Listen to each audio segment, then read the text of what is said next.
Hello, everyone. Welcome back to an in-person review for Again. Shouting into the Void. This is like twice in one series. I don't know if that's ever happened before. Definitely not. I mean, this is only the third time we've done it. Well, there you go then. Yeah, we're in the same room because it's Saturday and why not? You know, we've got the time, so we might as well. We are here because we are reviewing Doctor Who. As always, we normally review episodes on a case-by-case basis, 2005 onwards. We've now seen 5 whole series of Doctor Who. Nearly 2 years. God, going 2 years to watch 5 series. I mean, that's quicker than they came out, so I guess that's something. Yeah. At least we're not taking just as Haven't long. skipped too many weeks. No, we've been okay. And we've done reviews for a week.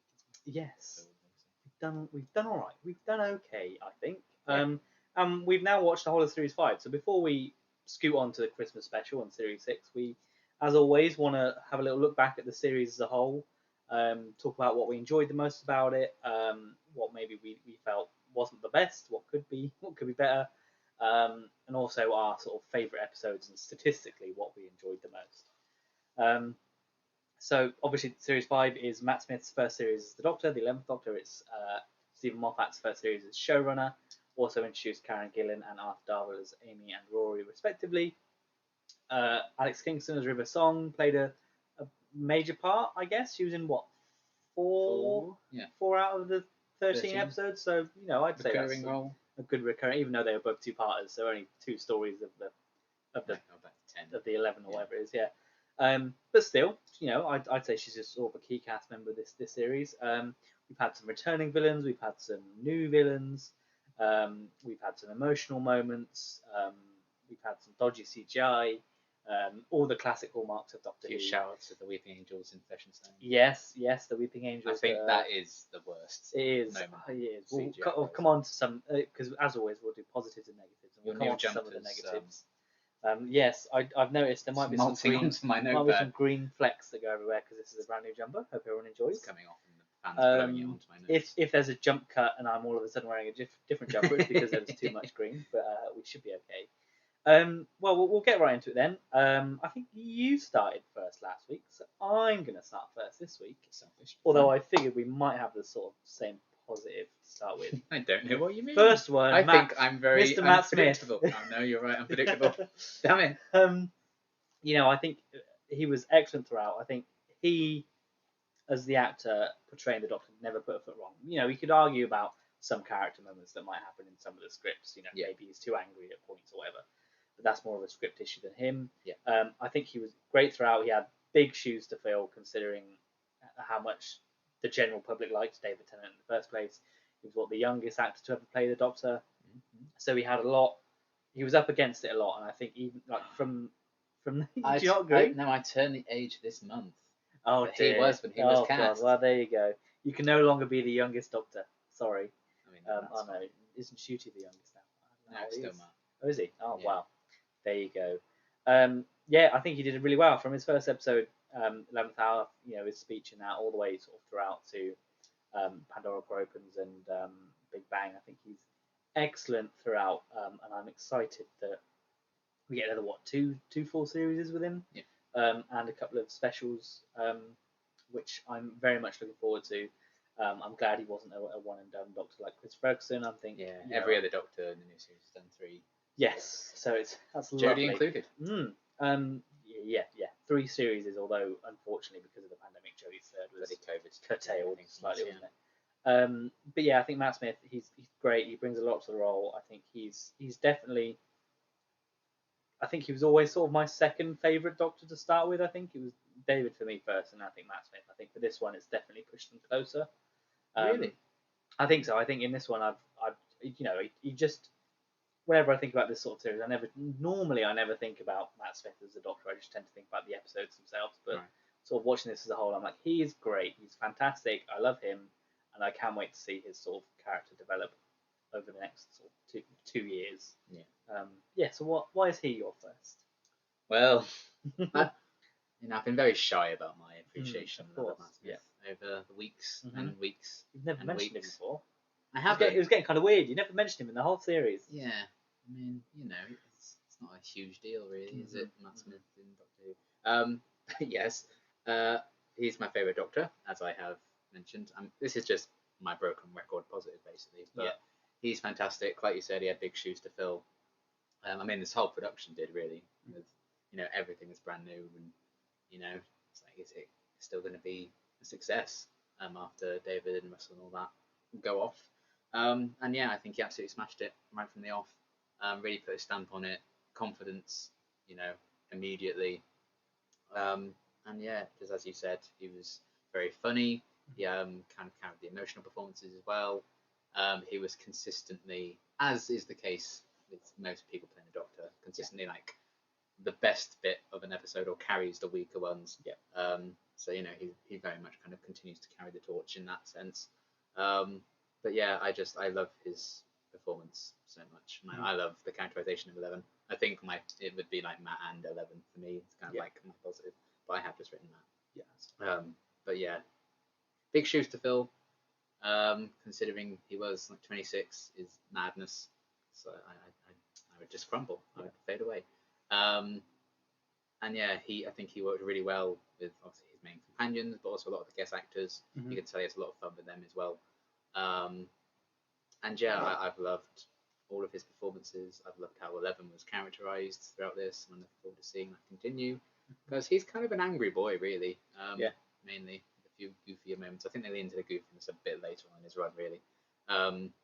But yeah, whatever was asked of him in Series 5, for better or worse, he absolutely delivered on it and kind of smashed it out of the park. A really great kind of debut season. I know a lot of people say Doctors take like a season or two to really kind of gel with their portrayal of the character, but I really do think they got it straight away with 11 and Matt. And yeah, he was just phenomenal and continues to be, hence why he's been my favourite Doctor for 12 years now. Long may it continue. I mean, I guess you have to kind of hit the ground running when you're put in the position that he was with sort of the popularity of the show. You can't take that time to sort of try and find the feet that I think maybe Peter Capaldi's Doctor is probably the prime example of. For me, he's peak Peter Capaldi Doctor in Series 10. I think that's where they he's a different character in every one of his series. Which for better or for worse. Same as Sylvester McCoy. All sorts, and technically Chris Ferguson, he's only done one. Chris Ferguson. Chris Ferguson was also there. very good in his own series. Yes. I suppose they had a long time to get his character right. Yeah, they did have quite a lot. They didn't have the pressure to make another series next year because it was the first one. Exactly. Brill. So obviously Matt Smith is just iconic throughout the series. What a man. Yeah, very much looking forward to see where he goes in Series 6. I know he has a couple of good moments throughout that, I think, which should be very interesting. My second positive is the returning villains. Yes. The Daleks. I really like most of the designs of the Daleks. I don't mind the colours. I think maybe one of the two colours you could have changed and swapped out, maybe toned them down slightly. Yeah. But Victory of the Daleks was a good episode for me. I like the military Daleks. I like the plan. I just like when the Daleks appear. The Weeping Angel two-parter, obviously the angels in that are very good, very spooky. And the two-parter is also a very good sort of two-parter anyway. I put the Silurians down there because while their story isn't necessarily the best for me, I do like them, and I like their design, and I like their threat. And obviously, the Sidemen sort of mini threat in Pandora Opens as well, I thought was very good. I think all the returning sort of villains, Sontarans as well, very well done and just very enjoyable. And they didn't feel like they were when they showed up. They didn't feel like, until Pandora Opens, when they had to be a big show, they never felt like, hey, this episode is all about these. It still felt like there was character moments in those shows, and they were never the villains never eclipsed the characters and sort of the main cast, which I think is a sign of them being used well. Is when you can appreciate them being included and you can appreciate their plot and all that kind of thing, but they're not the focus of the episode, which I quite like. I think that's it. I think they're the only returning villains. I think really. I don't think there's anything else. I think you're right. Because we'll come on to some of the other issues I have. I think I will as well. The returning villains. But for me, the returning villains are probably some of the better episodes. But I'm not a fan of the Silurian two-parts. So that's true. But the Weeping Angels and the Daleks especially, and obviously we spoke about the Sontaran the Cyberman cameo in Pandora Programs, which was an excellent use of them. So what's your second positive? The freshness. Right. Okay. I was trying to find the right. Yeah, kind of I phrase for it, I know what you mean. The rebootishness Yeah, of yeah. it all. Yeah. So obviously it's a whole new production team, whole new cast. Everything's brand new for the first time since it came back. And I think Doctor Who is very privileged in a way that it can do that in a way a lot of shows can't. Shows will get new producers and stuff kind of coming in, but it still very much does feel like the same show. Whereas Doctor Who can feel brand new, but also the core aspects of it will always stay the same, so you can recognise it, which is very good. And I really appreciate what Series 5 did with that, and didn't just keep the mould that had been a success. I like that they, I'll talk about it in my other positive spots, but they kind of pick and choose some elements that are obviously very strong about the Rusty Davies era, but they also do a lot of brand new stuff with it as well, and then change it up. I really liked kind of reframing it in like a very kind of fairy tale-esque sense, kind of having a long-running mystery behind it as well. That's again also my third point. But yeah, brand new TARDIS, brand new Sonic, brand new Doctor, brand new Companion, brand new villains, all of that, the feel of it. Obviously, I think the budget was up a bit as well. Yeah. And also just better equipment and stuff because times change as they always do. It was all in HD this time instead of just the last few of David. Instead of Planet of the Dead, onwards, which was very nice because it looked great. Apart from the Weeping Angels. I really like that Doctor Who can regenerate itself every couple of years if it needs to, when it needs to. And I think that's obviously why it has survived so long. I think, one vision view of the show for too long, I think it would get stale. Yeah. And I think it definitely needed that change up, and it needed that revival. And I think Series 5 really succeeded in kind of, bringing new people in, because it's kind of a good starting point for people if they need to be, because they might have been too young before, whatever. But yeah, it also has the elements of Doctor Who that fans will know and recognise, so you can stick with it and already know what it is. But I think it is kind of a rejuvenation. Not saying that it needed it for the stands come for me, but I really enjoy that. Series 5 feels like a fresh start, but it feels like a new chapter rather than a whole new book, because it's still recognisably Doctor Who. But I just really like all the visual changes, or a lot of behind the scenes changes behind it as well.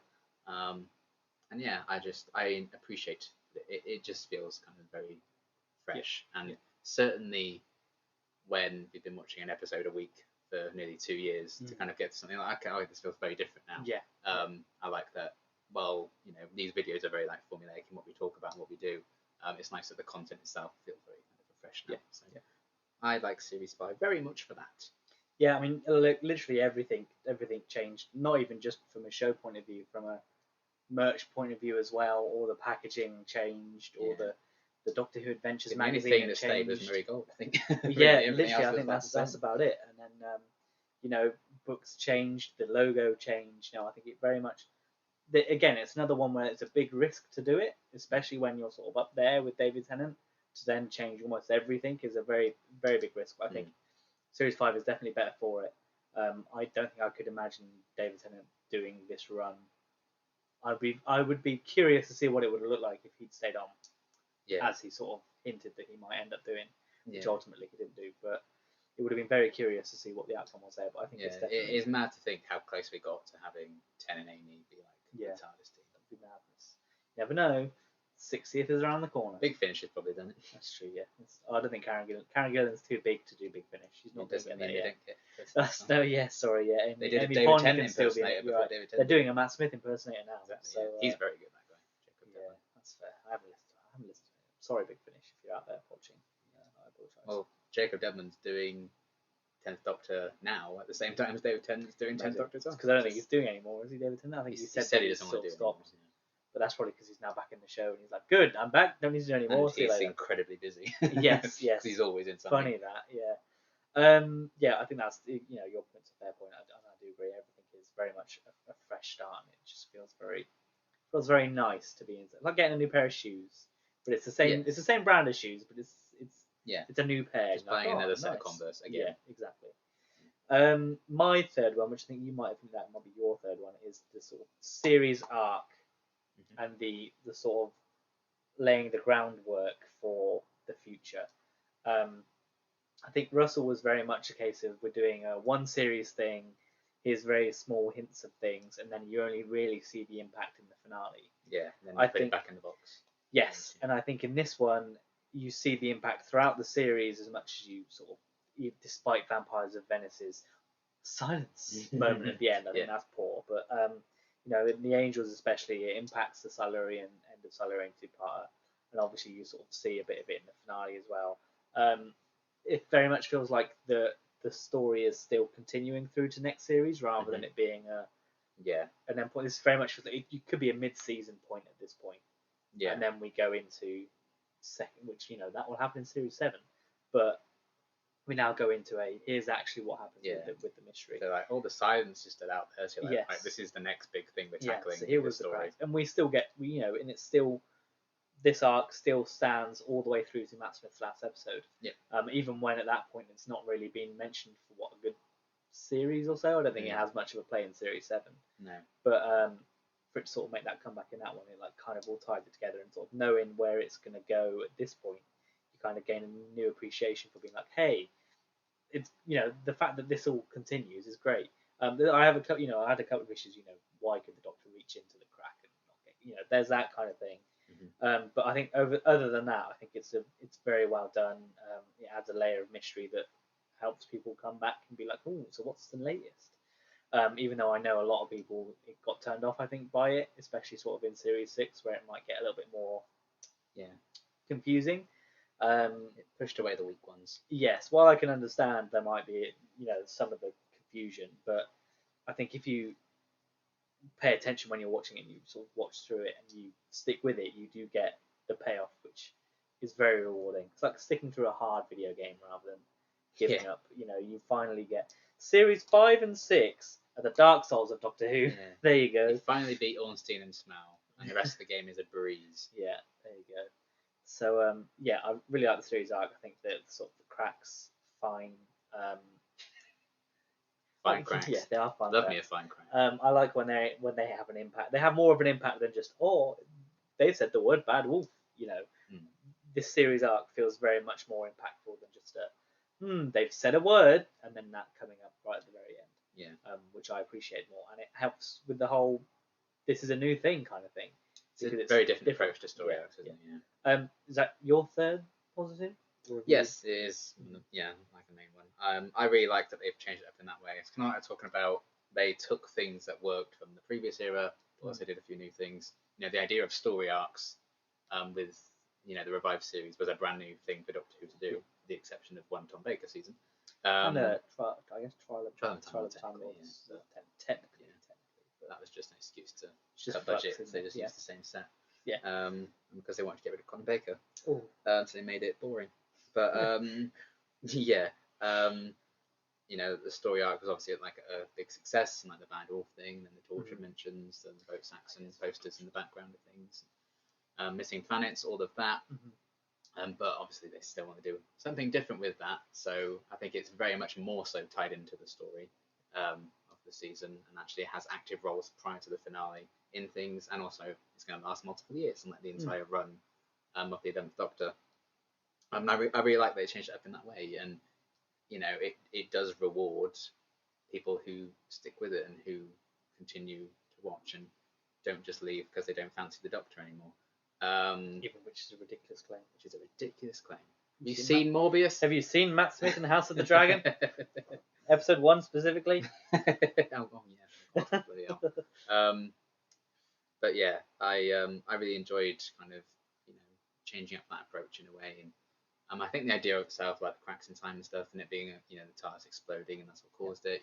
It's tying it into like a major element of the show. So like you should be caring about this because it's the TARDIS. It affected a lot of people. And at the end of series 5, well, for now at least, the crack in time thing is wrapped up, and the Pandora thing's wrapped up. We still have like the promise of the silence and what's going on, why they blew up the TARDIS. What was their reason for doing it? And there's still a few years kind of before we get those answers.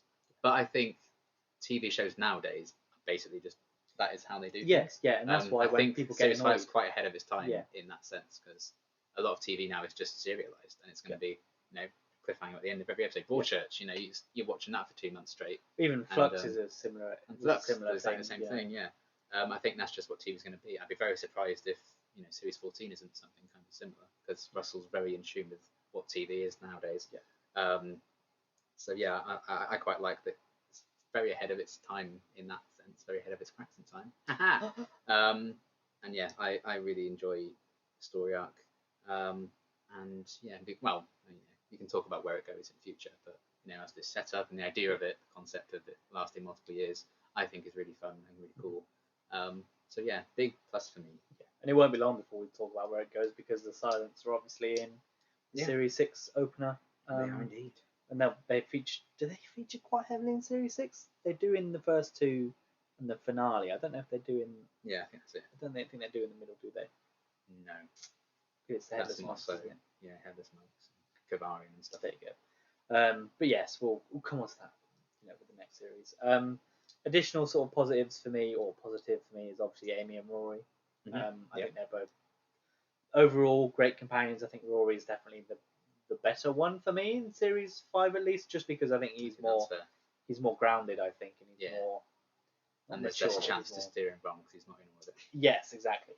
He does very well with the episodes he is in, and I'm again looking forward to seeing his character and his sort of confidence build up in Series 6 and sort of into the start of Series 7.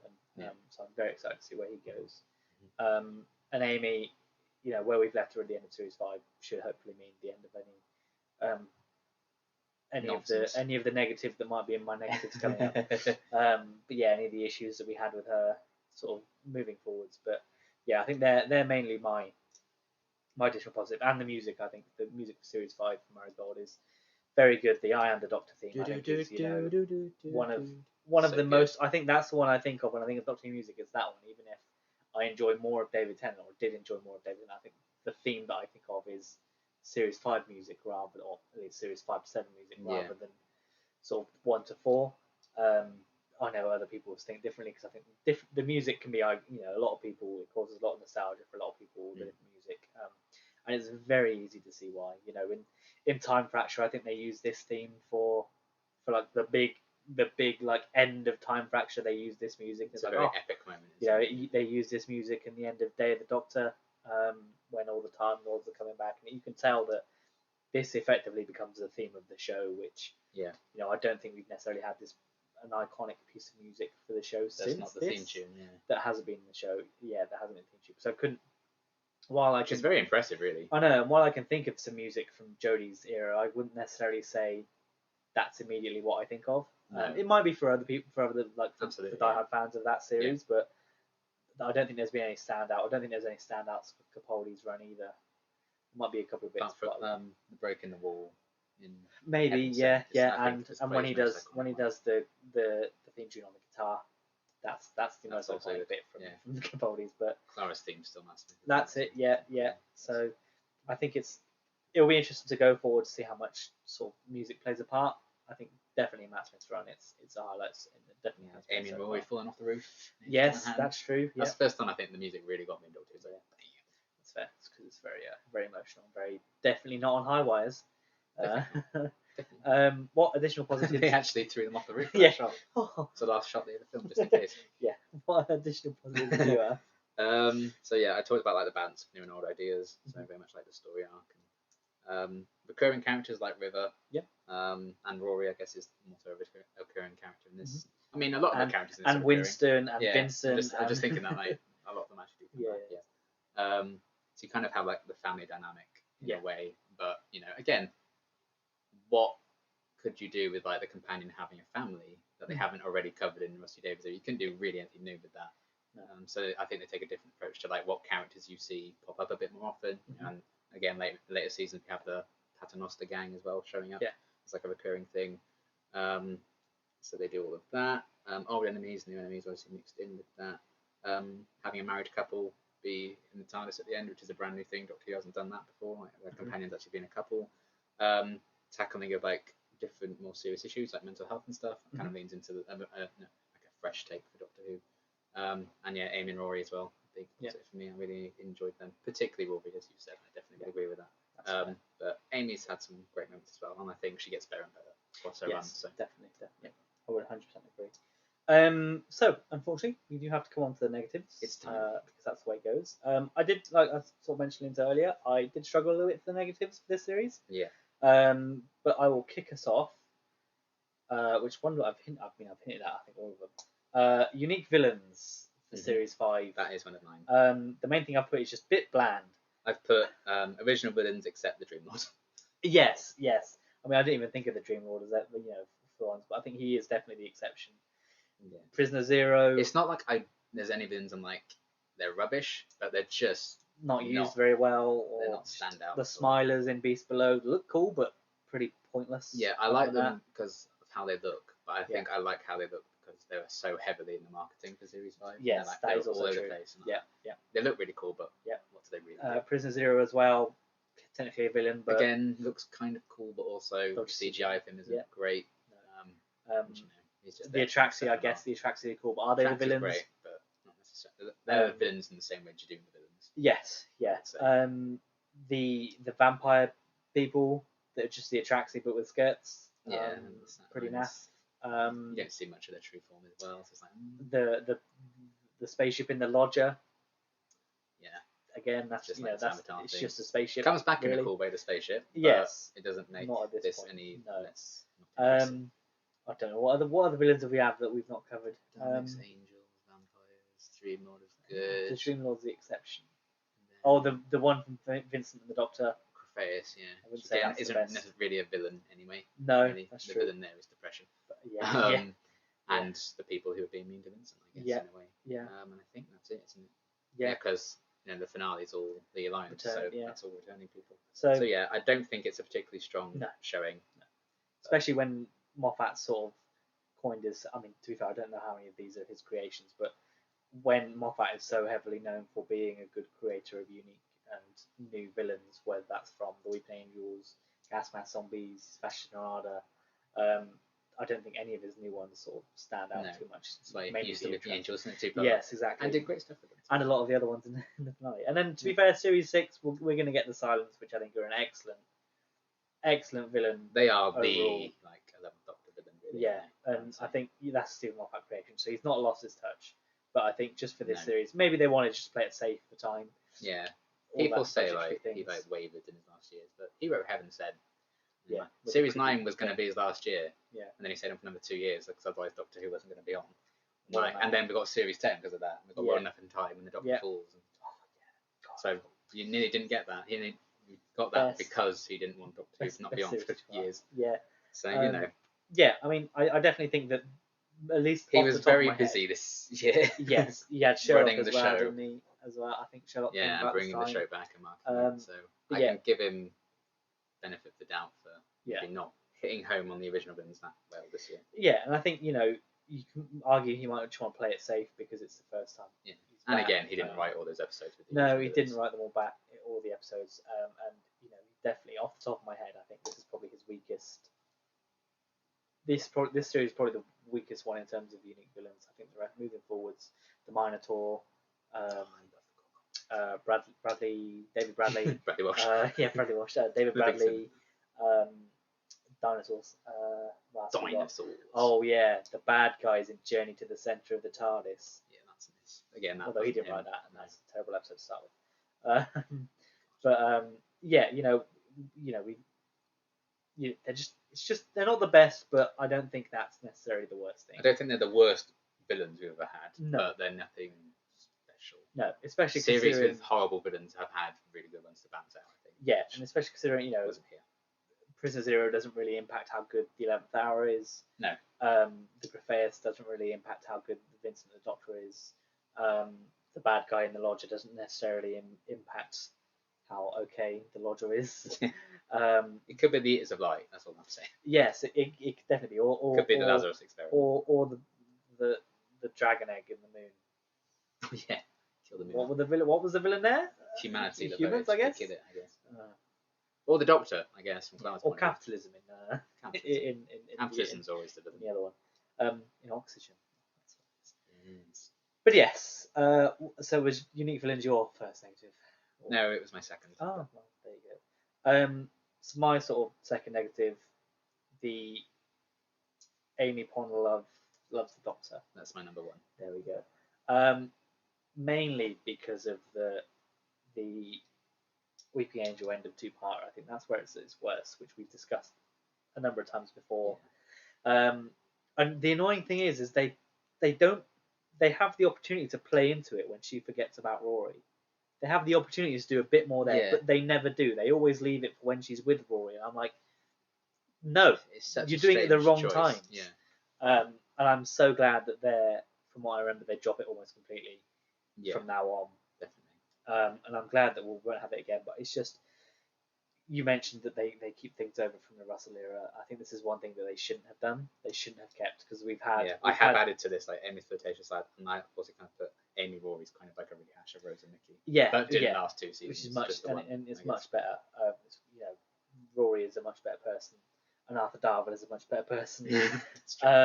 But yeah, it's just we've already in 3 Doctors we've had 4 companions be flirtatious. I think that's why Donna is so loved, because because there's no baggage. It's finally just friends. Yeah, they still obviously have to force them to kiss to put in the trailer, and but it's not a romantic thing. And that's why it's good with Capaldi and Clara. I think he's also a very good companion Doctor pairing, because there's no romance involved 12 and there. Bill as well.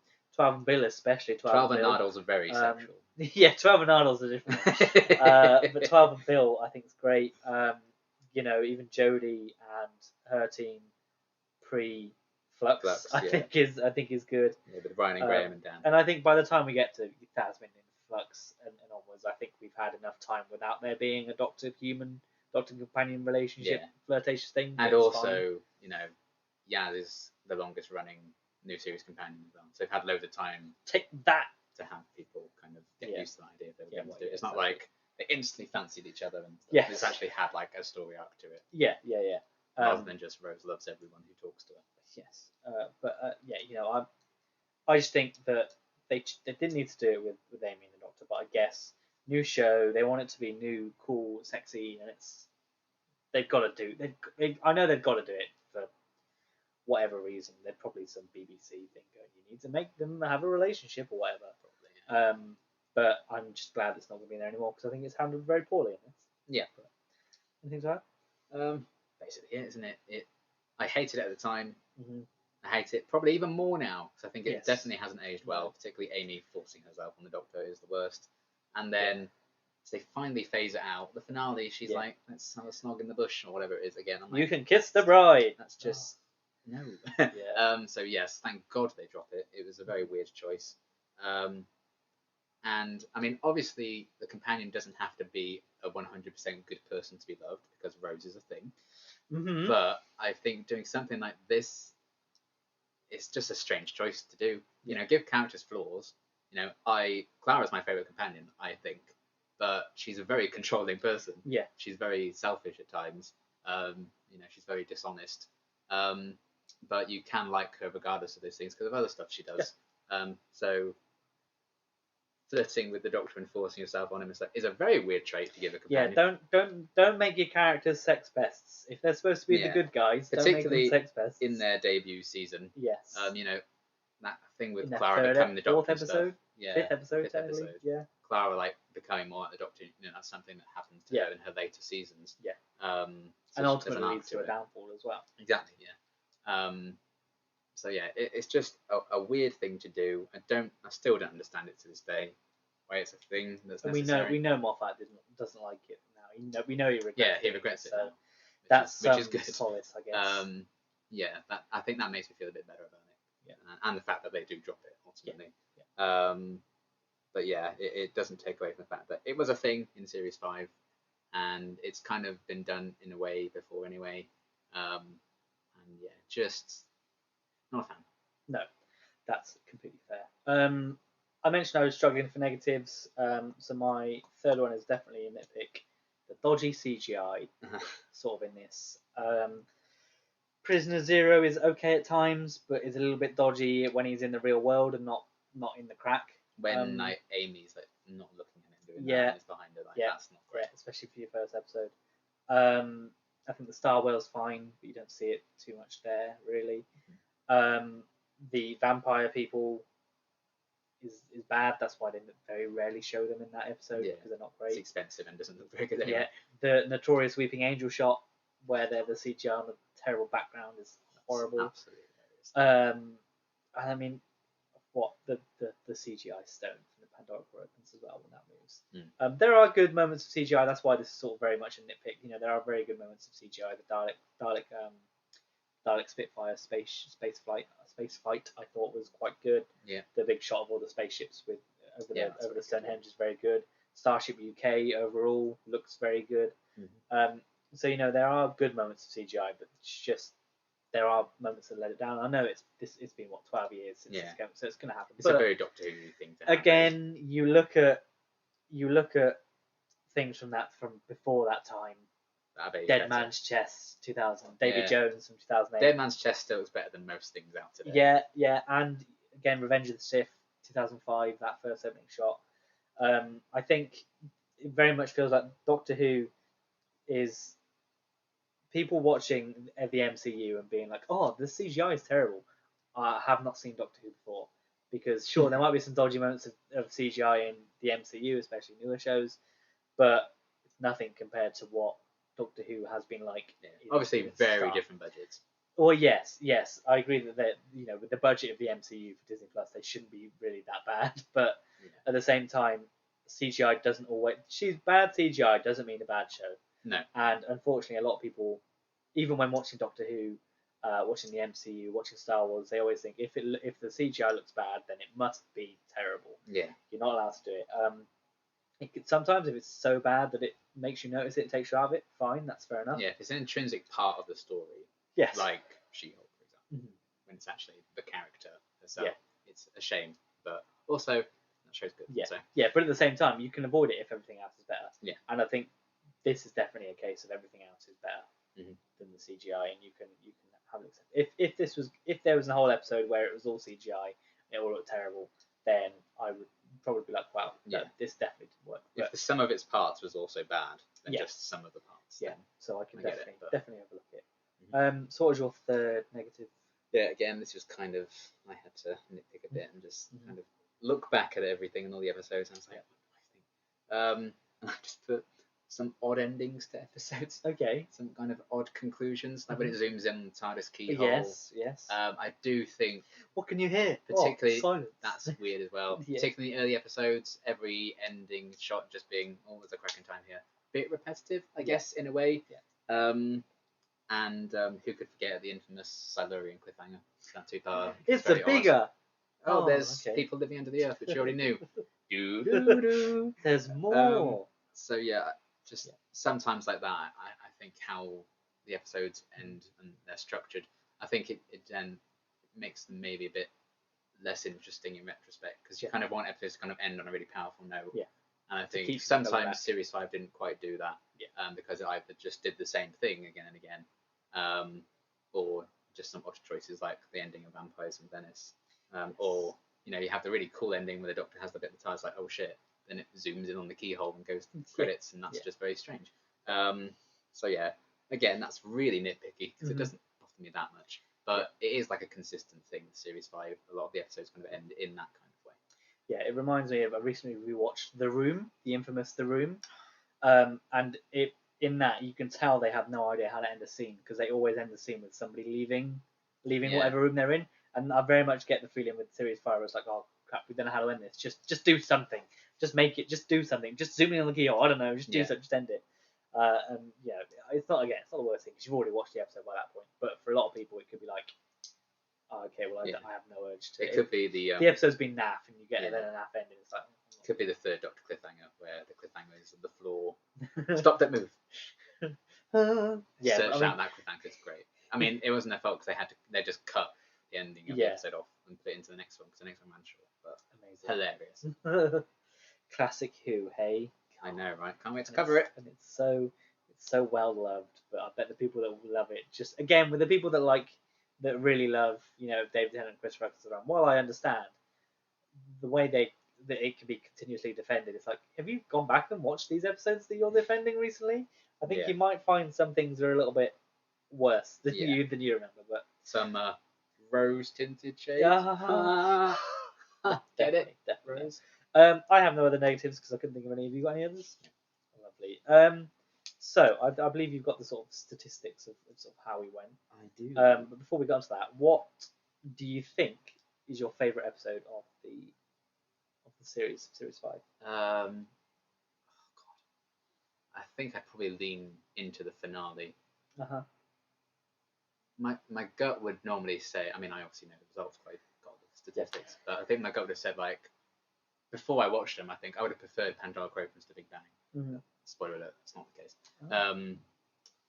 But yeah, I would definitely. I've always considered it one of my favourite finales that the show's had. So definitely would have been to that. Obviously, Vincent the Doctor's like a strong contender as well and stuff like that. But yeah, I would have gone for like finale territory. Yeah, I think mine was Pandora opens. I think, and I've also put Vincent the Doctor. I think is up there. Thinking back again, maybe Victory of the Daleks is probably one of my favourite ones. Probably didn't give it a rating at the time, probably because again, at the same now that I'm thinking about it, I'm pretty sure you gave it a 6. I'm probably thinking of the better things than what it was, but because that's how it is. Once you've seen the episode, once you haven't gone back to see it in a few weeks, you're kind of like, oh yeah, I remember the good things. You miss it, yeah. And then you go back and watch it. And go, I am going to play Dark Souls again. Yeah. Oh, I forgot about how terrible this was. Oh god, it's hard. Yeah, exactly. And your worst episode, what do you think it was?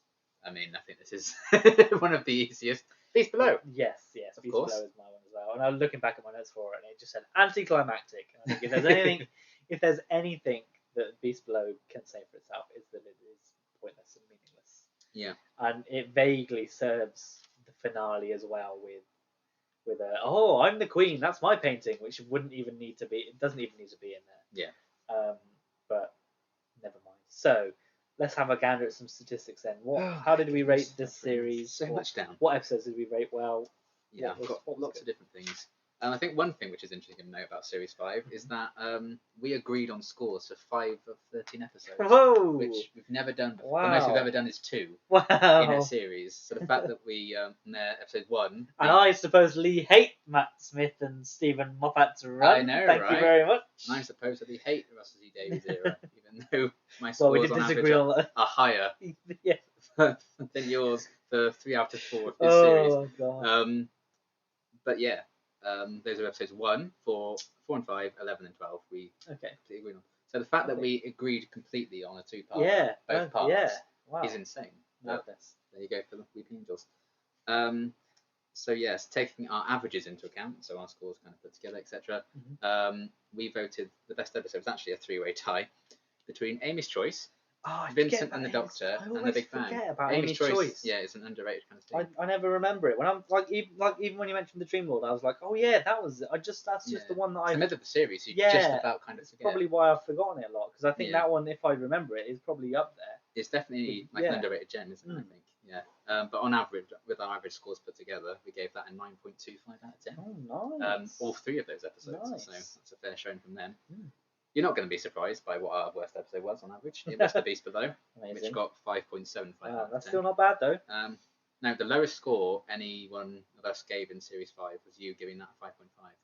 Oh, well, there you go. So the fact that the lowest individual score was still above average, 5.5 in Series 5, is, very nice. Game of the year, 5 out of 5. Yes. Best 2-parter, probably surprising no one on average for us, was the Pandora Opens and the Big Bang. Yeah, you, on average, your score for both parts was 8.75, mine was 9.5. And very close second was Weeping Angel 2-parter in the middle there was 8.5 overall as a score. Worst 2-parter, again, probably surprising little to no one. The Hungry Earth and Cold Blood, which got 6.75. You gave it on average a 6 because you gave both parts a 6. And I gave it 7.5 because I gave both parts a 7.5. So there you go. And then an average as a whole, with both of our scores put together, we gave Series 5 a 7.9 out of 10. Your average was 7.7 out of 10, mine was 8.3. Nice, which is strange because out of 10 for the series, I wrote 9 out of 10. So miles off I was then. Well, heart and head are 2 different things. Yeah, that's true. When you think about everything when you think about everything overall, right? And again, yeah, we you watch think them all it's again. best. We're going to give them all different scores. Yeah, So, exactly. you know, Almost like you should just rewatch episodes Almost as if you should just rather than rewatch just them. based on your almost if you mindless shouldn't claims. give scores. Yeah, And just go you from shouldn't the really rate things. But yes, so that is actually, I believe, the highest scoring on average series out of 10 we've done so far. Series Wow. 1, very close second, which is Yeah. 7.8, so only 0.1 behind. Yeah. But yeah, Series 5 beat Series 2 and 3 on its That's not average surprising. scores. And something to bear in mind with Series 2 and 3 is that there are 14 episodes that we scored. Oh, were there? So they have an extra, because they have Christmas specials. Christmas, yeah. being Christmas included. is always So that's an extra chance for them to Yeah. get another Yeah, but maybe that dragged it down. potential score for both of us. Yeah. And even with that chance that they had, Yeah. Series 5 still beat them. I do think with Russell's series there was definitely an easy dud episode that was guaranteed to get 3 or 4 out of 10. Whereas with Series 5, as you mentioned, the third episode got we definitely more 5.1. consistently enjoyed Series 5 Yeah. in terms of like our ranks. Yeah. Series 2 we gave 6.9, that's still the lowest. And Series 2 had 2 duds in it. Yeah, so. And Series 3 is 7.1. And Series 4, 7.8. So again, Nice. that's joining the Series 1. Just What was behind the specials? I think that was 7.1. Ah. But I didn't really include special. That's only 5 episodes. Yeah, it's a tricky one for that one, isn't it? They have less that can go wrong there. Yeah. And then in terms of like scores, because obviously we could rate the series out of 130. Our average was 103.8. Oh, nice. You scored Series 5 100 exactly. Oh. 130. I scored 107.5. Plan that out. I made a list of all the you ones planned it was. perfectly. Yeah. Right. Let's echo this. So yeah. And yeah. I mean, comparing it to Series 1's easy because we could both. They're both 13 episodes with no specials and stuff. So Series 1 was 101.5, so just beat that out. Also beat Series 2 and 3 with their scores because of even with the bonus episodes. Mm-hmm. Series 4 still top dog though with 109.75. But to bear in mind that they had the bonus Christmas special episode, so it's not exactly fair to compare. But you know, it's probably not a surprise that Series 4 and 5 are like what we would consider like some of the best series for individual scores. And then just going by our individual scores and averages, your least favourite was obviously Beast Below, 5.5. Mm-hmm. And you had 4 joint favourites, which gave all the 9, and that was the 11th Hour, Time of Angels, Amy's Choice, and 5. Vincent the Doctor and the Pandora Opens. Look at that. So Amy's Choice again, sneaking in there. 5 out of 13 episodes gave it 9, which is impressive. Look at that. My least favourite was also The Beast Below. I gave it a 6. And my favourite was The Big Bang, so I gave it 10. And yeah, Amy's Choice. No episode is a 10. In your opinion, you feel free to give them 10s. I've given 3 10s now. Oh, I don't think I've given a single 10 yet. And The Doctor's Wife's coming up, so number 4 is on its way. True. But yeah, Amy's Choice and Vincent the Doctor were my close seconds with 9.5. Mm-hmm. I've also taken our average scores in mind, and I've actually got our rankings so far. So yeah, we'll do my first good for you. The most obvious. Yeah. But yeah, top for me is Series 5, 8.3 out of 10 on average. Mm-hmm. Then Series 1, which is I've got an 8 out of 10. Because doing this has actually shown me that I prefer Series 1 to Series 4, which is a big surprise to me. But Series 4 is not that far behind, so that is third, 7.8. Then it's Series 3 with 7.2. Then the specials with 7.1. Yeah. Then Series 2 with 6.9. Nice. Ooh. I think mine will be 5, 4, 1, specials 3, 2. Kind of. So your top was 4. Series 4 with 7.9. Yeah. Then it was the specials. 7.8. Oh, okay. Yeah. Then Series 5, 7.7. So literally just 0.1 in it. And if there were 13 episodes in the specials. Exactly, yeah. Yeah. Who knows what could have happened. So specials do kind of get an advantage there. And specials also include the end of time, which you love. That's always going to be a big boost for it. And that's 2 out of 5 of the specials. Yeah, and the Waters of Mars is also very good. Yeah, so. Waters of Mars was my third. Only one dud in the specials, isn't it? Exactly, yeah. So. That's not as catastrophic rating that lower compared to like a 13 episode series. Exactly. Then it was Series 1, 7.6. Then Series 3, 7.1. Then Series 2, 6.9. Nice. 4 Series 2. So those are our rankings. Series 2 is bad. It's not bad. It's just not as good as you remember. 6.9 out of 10. 69%. Re-watch it. It's not as good as you remember it being. It's got some great episodes, but as a collective whole, it may not be as strong as you think. But of course, it's a subjective opinion. Yes, it is also. Although that was literally our objective opinion. That is statistically what we think. Yeah. It's hard to argue with facts and figures. It is. It's true. The facts don't care about your feelings. No. Lovely. That's series 5, everyone. Series Hey. 5. Who'd have thought? We're done. God, that's it. Never have to watch this again. Finally. This excellent God, series. yeah. Thank God. So we're now on to Christmas Carol in September. Just as we're getting into Halloween and Happy autumn birthday and to winter, me. it is Christmas time. We discussed it in our sort of last series finale review about what we're sort of expecting. So we won't cover that again now. But aside for that, series 6 is coming up as well, which is good. I think it's another one that sort of it's set a little bit differently, isn't it? It kind of has a part 1 and a part 2 kind of series, but Starts less. off with a 2-part. Very classic series of it. Has a 2-part at the start, and then it has like a. Did it have a break during the series? Break, yeah. After Good Man Goes to War. But unlike series 7, it wasn't part 1 and part 2. It had like a 3-month break. Oh, there you go then. So yeah, it's we're going to be looking at series 6A, I guess. 6A is what it was. Very 6A. Which I'm very excited to see how many of them hold up. I can't really remember too many of the episodes. So we will. The only one I'm dreading is the Ganger 2-parter. I love the rest of it, and the Curse of Black Spot is fine. Yes, I think it's overhated. No, but it's the still CGI in the Ganger 2-parter. I'm gonna hate Jennifer so much. Yeah, I've watched that. I'm hoping fairly recently I can reevaluate in the new eye because I haven't seen it in yonks. I can't remember when I rewatched it. It must have been a couple of years or so ago now. But I appreciate its place because they want to throw you off with like, oh, the Doctor survived, he's a Ganger, and then they do like, ha, it's actually the Deselector bitches. Yes. But did it need to be a 2-parter? I guess we'll find out. Yes. Probably not. And it sets up why Amy's seeing the face, doesn't it? Yes. That's actually she's in a Ganger on the yeah. So we will see how that goes. But Doctor's wife. So yes, and that is that. That's part 2. That's part 1. Oh, is it? No, God, 4. Oh, is it? I thought it was sort of. Well, there we go.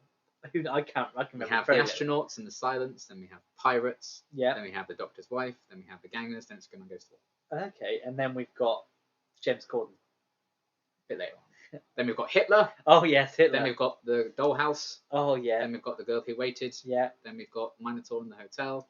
Then we've got James Corden and Cybermen. Then we've got the finale. There we go. Most of them I remember enjoying. So we will see. Let's find out. We'll see how it goes. And again, as always, we are hurtling towards the centenary. I promise we are. I think we are. It could be next month. Yeah, we're still. Actually, they've officially said. They've confirmed it's October. No specific date yet. Though. No date. Probably the 16th because that's when the centenary. Yeah, rumours abound that there could be the centenary could actually be a 2-parter and all sorts. Which other classic companions are back? Will Bonnie Langford? Are there any other Doctors going to be in there? Who knows? Is Sylvester in it? Oh, could you imagine what a time to be alive it would be if he was? I know, right? But we will have to wait and see. As always, if the BBC decide to let anything slip in the next week, I'm sure we'll cover it. Whether that's a title, a trailer, a date, any kind of speculation that we can do, we will do. And yeah, I think that's it for now. Cool. All right. Thanks for watching. Bye. We'll see you next time. Bye bye. Good day.